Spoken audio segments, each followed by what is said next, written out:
Hello everyone. Kagabi, dito sa internet shop namin, may naliko na isang kuskusing puppy, little puppy na gutom na gutom. Tinigli niya, talagang pinabandon o pinabayaan ang nangyari. So I think,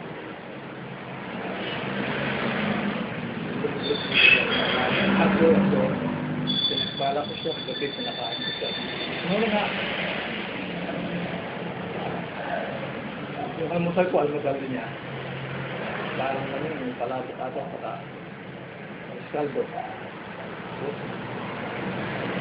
niya kaya, gusto nakasyang ko siya. So, hindi ko pa alam kung anong pangalan ko sa ako nito. May big blessing, may big charity, may big biyaya, but tingnan natin siya.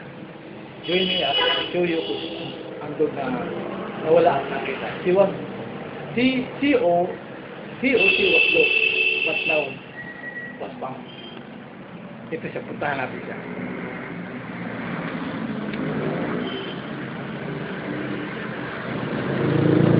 Ito yung aso. Dogi. Ito siya. Kuskusin siya, napakarumi niya. Tingnan nyo, napakarumi niya. Lalo sa payat na payat. Dumi niya, pero kanina pinaliguan ko siya. Buting na. Ganda siya. Ito siya. Ito yung aso na napulot ko kagabi. So this is another edition of Belmat Video Diary. Today is August 21. So meron akong bagong alaga, may bagong responsibilidad. Maybe pasamantala, papangalanan ko ang aso na ito.